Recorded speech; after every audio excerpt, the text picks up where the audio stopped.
정용실의 뉴스 브런치. 안녕하십니까, 정용실입니다. 코로나19 중증 환자와 사망자 계속 발생을 하고 있는데요. 여전히 가벼운 질병 취급하는 사람들도 한켠에 있습니다. 많은 인원이 모이는 장소, 놀이 문화가 있는 곳을 보면은 사람들의 얼굴에는 두려움이라고는 없어 보입니다. 우리나라는 이 코로나19 발생자와 사망자가 다른 나라보다 비교적 적은 편이고요. 치료도 잘 되고 있어서 지나치게 안심하는 사람들이 더 많다 하는 그런 지적이 나오고 있는데요. 최근에 잇따라 보도되는 이 코로나19 후유증 연구 결과들을 살펴보면요. 폐 손상, 호흡곤란 등 극심한 고통이 뒤따른다는 내용이 대부분입니다. 가볍게 겪고 지나가는 것 같고 지금 당장은 다 나은 것 같아도 그게 아니라는 그런 얘기죠. 자, 사회적 거리두기 속에서 서민들의 시름은 깊어지고 있는데요. 또다시 대규모 집회 얘기가 나오면서 시민들의 불안감이 커지고 있습니다. 이렇게 조심하는 사람들끼리만 계속 조심을 한다면 이 상황은 도대체 언제 끝날까 허탈하다 하는 분들도 있는데요. 자, 이제는 모두가 좀 두려움을 나눠 가져야 하지 않을까요? 이 나라 걱정까지는 할 필요 없고요. 조금 이기적으로 나 자신, 가족의 안위만을 생각하더라도 조금은 좀 두려워하는 편이 안전하지 않겠습니까? 자, 9월 8일 화요일 정용실의 뉴스 브런치 시작하겠습니다.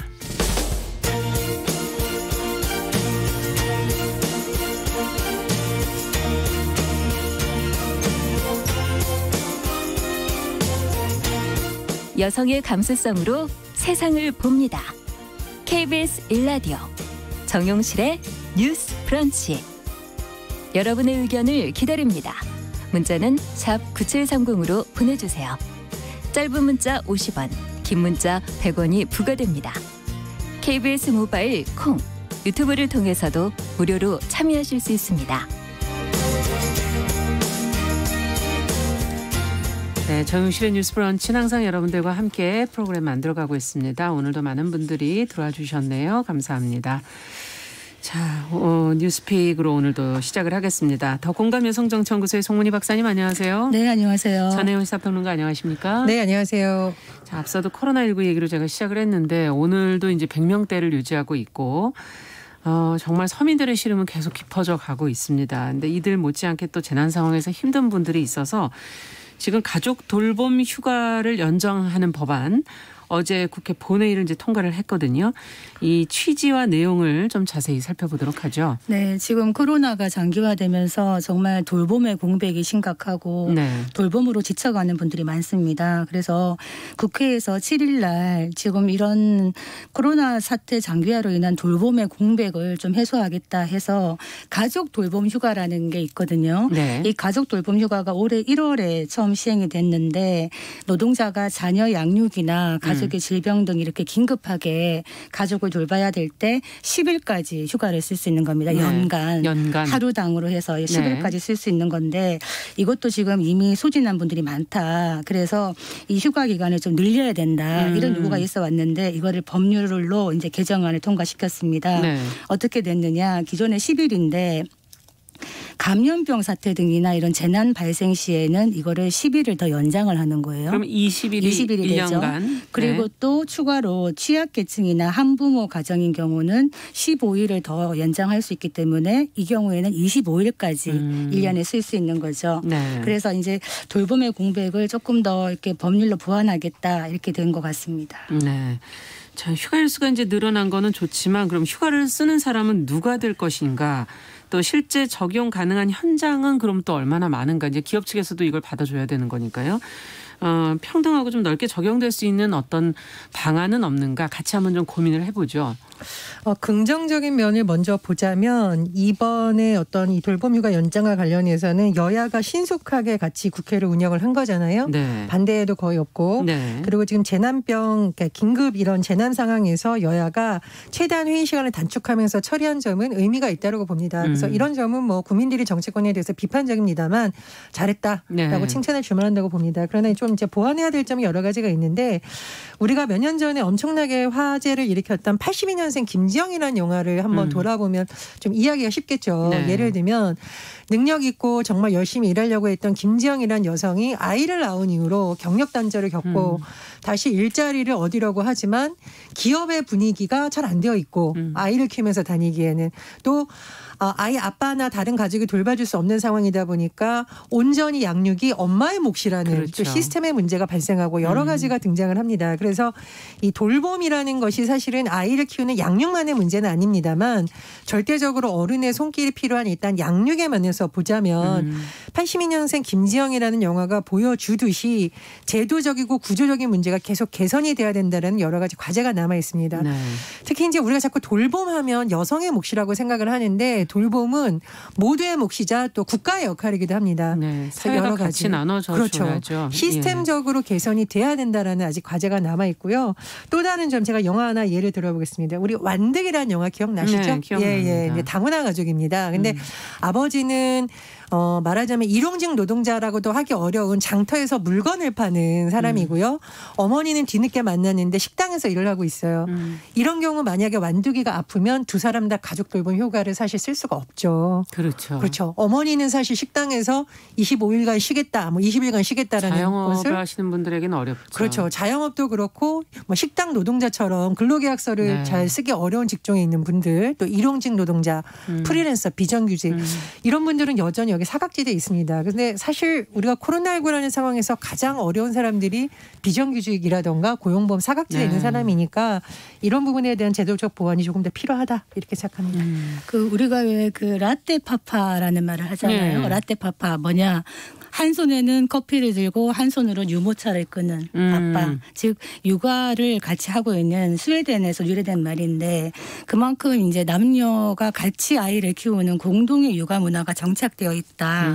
그러면은 스웨덴은 뭐 아빠들이 생각이 끼어 있어서 이게 가능한가? 네.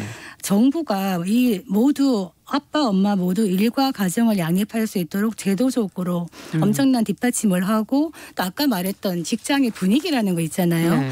법적으로 치면 우리나라도 뭐 출산, 휴가, 육아휴직, 육아기 근로시간 단축 굉장히 촘촘합니다. 그리고 육아휴직 기간도 법적으로는 길어요. 생각보다. 네. 그런데 문제는 법과 제도는 정비가 되어 있는데 이거를 막상 쓰려고 하면 현실이 녹록지 않다. 일과 가정의 양립이라는 게 참 멀게만 느껴진다. 일단 직장 분위기가 냉랭합니다. 실제로 출산 휴가랑 뭐 육아 휴직을 같이 쓸 수 있는 경우가 잘 없고요. 육아시기 근로시간 단축도 하려고 그러면 직장에서 분위기가 싸늘하죠. 그러면은 막상 쓸 수가 없는 거예요. 그래서 사실은 법과 제도도 필요하지만은 이런 사회 전반적인 분위기, 인식, 문화의 문제. 문화 네. 이런 걸 바꿔나가는 것이 굉장히 중요하다. 실제로 지금 긴급 돌봄에 있어가지고도 그 고용노동부가 4월 9일자 발표를 보니까 네. 그 가족 돌봄을 신청한 69%가 여성이라는 겁니다. 그리고 실제로 아이가 아프거나 학교에 일이 있어서 부모가 가야 되는 경우도 있죠. 네. 그런 긴급한 경우에 누가 갑니까? 여성이 많이 여성이 가죠. 주로 가죠. 그거는 아빠가 가고 싶지 않아서가 아니라 회사에다가 내가 아이가 아픈데 병원에 데리고 가야 됩니다라고 말할 분위기가 아니라는 겁니다. 그래서 이런 분위기는 정부가 주도적으로 해야 되지만 전반적인 문화를 바꿔나가는 그래서 아빠가 같이 육아에 참여했을 때 뭔가 이 회사에 인센티브를 준다든지 이런 식으로 하나하나 바꿔나가야 되지 않겠나 이런 생각이 듭니다. 조금 뭐 긍정적이기도 하고 어떻게 보면 아직은 더 개선돼야 되는 부분이긴 하는데 네. 사실은 이제 민간이 이런 부분에 있어서 지켜지기 힘들죠. 공공의 경우에는 공무원이라든가 공공기관은 이 규정을 무조건 지켜야 됩니다. 네. 그렇기 때문에 조금 더 쓰기가 편하기 때문에 국민들 입장에서는 공무원들을 참 부러워하는 경우도 많아요. 그런데 사실 공공에서부터 이런 것을 실현해야 또 민간으로 확산된다라는 딜레마가 그렇죠. 있거든요. 그래서 공무원들만 좋은 제도다. 이건 저는 정당한 비판은 아니라고 봅니다. 공공부터 일단 안착을 시켜야 된다라는 네. 것은 좀 어쩔 수 없는 부분이고요. 다만 이제 민간에서 이런 것이 활성화되려면 기업이 이걸 다 온전히 부담해라. 그럼 기업 입장에서는 당연히 또 꺼리는 문화가 나올 그렇죠. 수가 있습니다. 그래서 이제 좀 주목할 제도가 아빠 육아휴직 보너스 제도인데요. 네. 예를 들어서 이제 부모가 모두 육아휴직을 써요. 그러면 두 번째 사용한 사람의 육아휴직 첫 3개월간의 급여를 한 통상임금의 100% 정도 지급하는 제도가 지금 우리나라에서 시행이 되고 있어요. 그래서 상반기에 좀 많은 민간기업의 남성들이 쓰기 시작했다라고 하는데 이런 변화 특히 아빠들을 위한 제도가 많이 되어야만 오히려 좀 성평등한 문화도 가정 내에서 확산이 그렇죠. 되고 아이들도 실제적인 돌봄을 받을 수가 있는 거죠. 엄마한테 맡겼다가 다시 이제 조부모님이나 이쪽에 맡기는 게 아이들로서는 쉽지가 않고 또 이것이 나아가서는 뭐 노인들의 우울증 문제라든가 그렇죠. 여러 가지 문제를 발생시킬 수 있습니다. 그래서 결국은 이런 거는 성평등하고도 연관이 되어 있다 이렇게 말씀을 드리고요. 또 하나 저는 주목할 부분이 노동시간 단축을 얘기할 때 우리가 늘 뭐 경제가 어렵다 이렇게 얘기를 하는데 복지제도가 잘 되어 있는 나라, 특히 육아휴직 제도가 잘 되어 있는 나라는 대부분 근로시간이 짧습니다. 법정 근로시간이. 그러니까 여유가 있어야 이것도 가능하다는 거예요. 일과 가정을 양립하게 하기 위한 그렇죠. 제도죠. 그렇죠. 예. 그래서 장기적으로는 어떤 노동 문제 개선과 돌봄은 결국 맞물려 있는 것이기 때문에 네. 이런 부분도 좀 같이 조명되었으면 하는 바람입니다. 네. 그 실제로 이제 육아휴직 같은 경우를 보면 2010년부터 17년까지 조사를 해봤더니 육아휴직을 사용한 비율이 여성은 38.3%, 남성은 그러니까 아빠는 1.6%입니다. 지금 이것이 약간은 증가하고는 있다곤 하지만은 아직까지 아빠의 육아휴직은 굉장히 낯설다. 지금 말했던 스웨덴이나 뭐 덴마크나 이런 나라를 보면은 성평등 지수가 굉장히 높아요. 네. 성평등 지수가 높다는 거는 남녀 모두 고용률이 높다는 것이고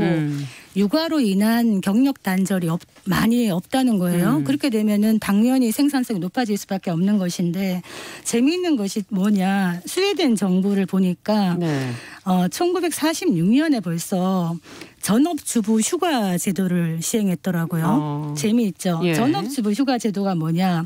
가사 노동을 영위하면서 아이를 돌보는 주부도 쉴 수 있게. 예, 노동자이다. 그래서 2주의 법정 유급 휴가를 주는 겁니다.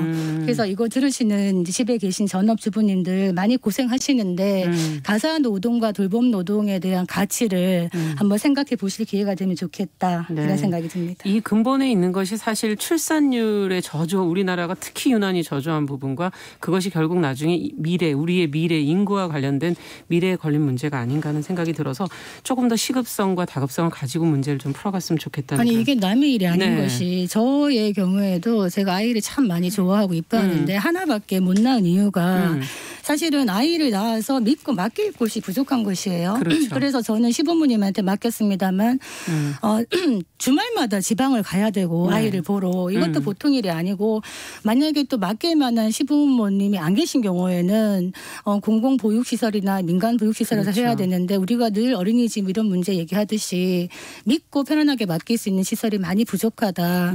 이렇게 인프라가 갖춰지지 않고 또 직장에서도 이제 아이가 아프면 엄마가 나가야 되고 이런 상황에서는 어떻게 저출산 문제를 계속 해결하라고 말할 수 있는가. 네. 제가 아이를 낳았던 뭐 20년 전이나 지금이나 제가 느끼는 체감 온도는 그렇게 달라지지 않았다. 이런 생각이 듭니다. 근데 이제 저는 저출산 정책을 얘기를 할 때 조금 주의해야 될 점이 예를 들면 가족의 좋은 점을 홍보하면서 여성들의 희생을 너무 미화시키는 건 좀 문제가 있습니다. 말씀드렸듯이 사회가 국가가 제도가 시스템이 환경이 같이 돌봄을 하는 것이지 여성의 희생으로 되는 것이 아니에요. 근데 이제 일부 이제 어르신들이 여성의 희생을 너무 미화시키거나 그런 어떤 문화를 이제 좋아하시는 경우가 있는데 물론 일부입니다만 이런 걸 좀 돌아봐야 될 제도라고 생각을 하고요.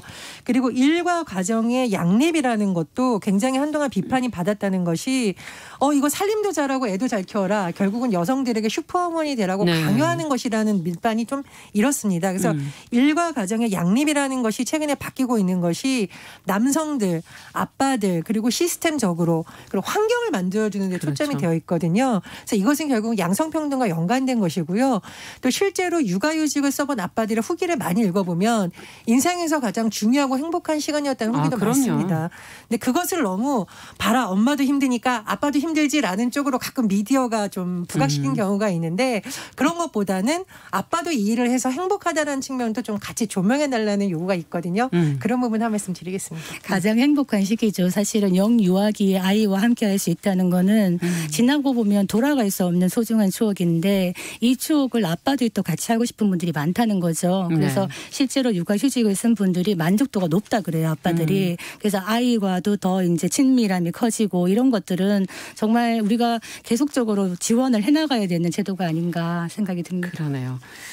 오늘 뭐 첫 번째 뉴스는 살펴봤고요. 이제 두 번째 뉴스로 좀 가보겠습니다. 이제 추미애 법무부 장관이 아들의 군복무 시절 휴가와 관련해서 특혜를 받았다며 지금 야당이 사퇴 요구를 하고 있는데요. 의혹의 내용은 과연 무엇인지, 추 장관의 입장은 또 어떻게 되는지, 여야에서는 어떤 반응들을 보이고 있는지를 좀 정리를 해보겠습니다. 전 평론가께서 좀 정리해 주시겠어요? 예, 사실 이제 정치인이라든가 정부 주요 장관들을 둘러싼 어떤 의혹의 경우에는 네. 의혹, 주장, 사실, 추측, 뭐 언론 보도, 네. 나중에 또 언론 보도가 오보인 경우도 있고 맞는 경우도 있고 좀 혼재되어 있습니다. 그래서 오늘 뉴스는 저도 뭐 사실을 확인하는 데까지는 확인했습니다만 조금 주장이 섞여 있을 수도 있다. 이게 야당의 주장에 맞는 경우도 있고 틀린 경우도 있겠죠. 그 전제를 두고 지금 미리 말씀을 드립니다. 최근 추미애 법무부 장관을 둘러싸서 논란이 됐던 부분은 크게 두 가지인데요. 네. 이제 추미애 장관의 아들 서모 씨의 군대와 관련된 것입니다. 서모 씨의 경우에는 주한 미 8군 모 지역대 소속 카투사로 근무를 했었는데요. 네. 자, 첫 번째 나왔던 의혹은 청문회 때부터 나왔던 논란입니다. 네. 그러니까 추미애 장관 아들이 2017년 6월 휴가를 나왔다가 복귀하지 않은 것에 대해서 논란이 일었는데요. 이 부분에 대해서 국민의힘을 비롯한 일부 야당들은 이게 사실상 특혜다라고 주장을 했었습니다. 그런데 이제 이 변호인단이 밝힌 내용에 따르면 1차 병가 쓰고 2차 병가 쓰고 나머지 병가가 안 돼서 나머지는 이제 병가에 해당하지 않는 휴가를 썼던 것이고, 이에 대해서는 서류를 다 제출을 했는데 서류를 관리하는 쪽에서 일부 누락이 있었던 것 같다라고 얘기를 하고 있습니다. 그리고 또 하나는 이른바 당직 사병이라고 불렸던 사람이 추미애 장관의 아들과 직접 통화를 했다라는 보도가 나왔었는데 네. 변호인단의 주장을 보면 통화한 바가 없다. 조사를 해보면 다 나온다 이렇게 주장을 하고 있거든요. 그래서 이 부분에 지금 쟁점이 하나 있는 것이고요. 이 부분을 둘러싸고도 법리적인 측면에서는 조금 논란이 있습니다. 하나는 현재까지 뭐 정치권이나 언론 보도를 보면 추미애 장관의 보좌관으로 알려졌던 인물이 군부대에 전화를 했던 것은 어느 정도 사실인 것으로 지금 전해지고 있거든요. 지금까지 나온 보도 중에. 그렇죠. 네. 그런데 이것이 직권남용이라고 볼 수 있느냐는 좀 또 다른 쟁점인 겁니다. 예를 들면 보좌관이 전화를 해서 이게 병가가 됩니까? 안 됩니까? 안 되면 어떻게 해야 됩니까? 라는 거는 문의라고 볼 수가 있는 거죠. 네. 그런데 다른 측면에서 야당의 주장대로 보자면 당시 여당 대표의 보좌관이 전화를 했다면 이건 압력 아니냐 사실상. 반대 쪽에서는 압력이라고 느낄 수도 있다라는 부분입니다. 그래서 이 부분에 지금 쟁점이 엇갈리고 있는 상황이고요.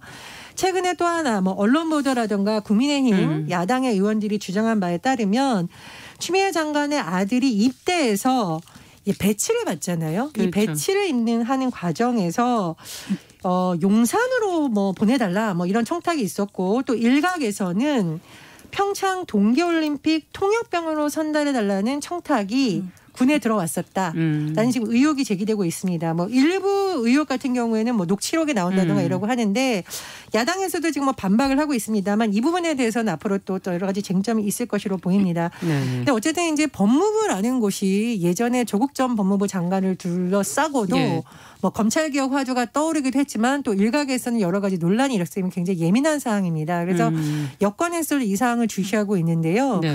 다만 이제 말씀드렸듯이 첫 번째 휴가 의혹 같은 경우에는 이미 청문회 이후에 1월에 이제 국민의힘의 전신이었던 미래통합당에서 동부지검에 이제 고발장을 냈던 상태입니다. 그래서 일각에서는 빨리 그쪽에서 수사하면 해결이 된다라고 주장을 하고 있고, 아직 결과가 안 나왔나 그렇죠. 보죠? 야당 일각에서는 동부지검을 믿을 수 없다. 그러니까 다른 수사 제도를 도입해야 된다. 이런 주장도 나오고 있습니다. 네.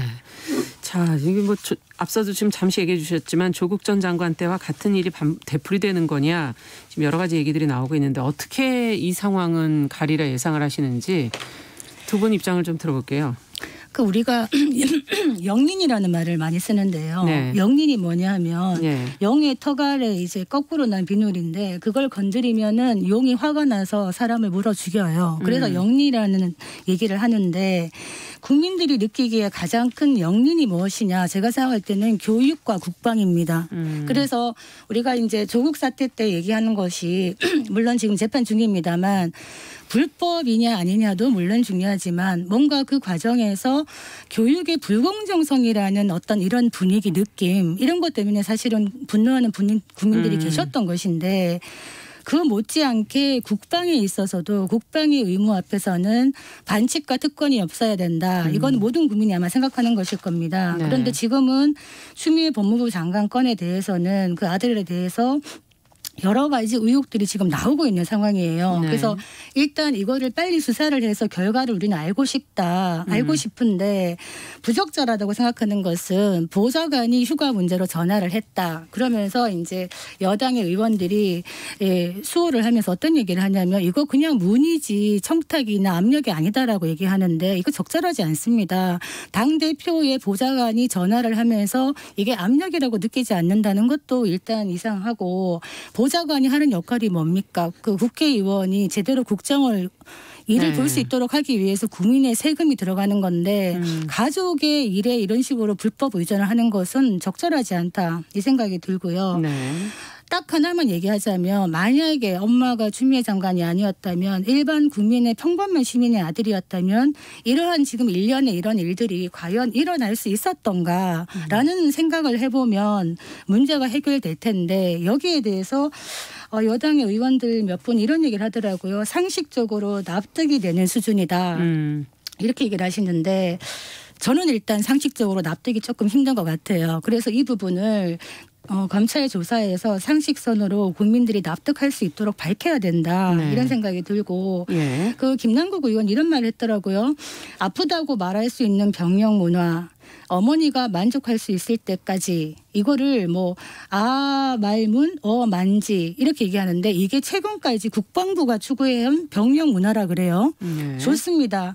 내 아들이 귀한 아들이 병력의 의무를 하러 갔는데 아프다고 말할 수 있는 병력 문화가 돼야 그렇죠. 되고 어머니가 불안하지 않아야 되는 병력 문화가 돼야 되는데 이 너무나 당연한 이것이 문제는 누구에게나 똑같이 적용이 돼야 되는데 만약에 특혜나 특권층이나 권력자들의 자제에게 이게 특혜로 갔다 그러면은 국민들이 화가 날 수밖에 없는 것이거든요. 그래서 이 부분을 여야의 정쟁으로만 치부할 것이 아니라 국방이나 교육의 문제는 사실은 여야를 가리지 않고 국민들이 제대로 알아야 될 부분이다. 이렇게 생각을 합니다. 네. 일단 박사님께서 불법 의존이라고 하신 말씀에는 제가 동의할 수 없는 것이 불법인지 아닌지는 아직 판단이 나오지 않았습니다. 그래서 제가 단정적으로 좀 말씀을 드릴 수가 없죠. 지금 보좌관이 누구인지는 각종 언론 보도에서 나오고 있습니다만 실제로 보좌관이 한 것인지 그러니까 문의를 한 것인지는 좀 가려봐야겠죠. 부적절한 것은 맞습니다. 그런데 병가의 어떤 규정상에 있어서 쓴 것이라면 그것은 추미애 장관의 아들이라서가 아니라 병가 규정에 따른 것이죠.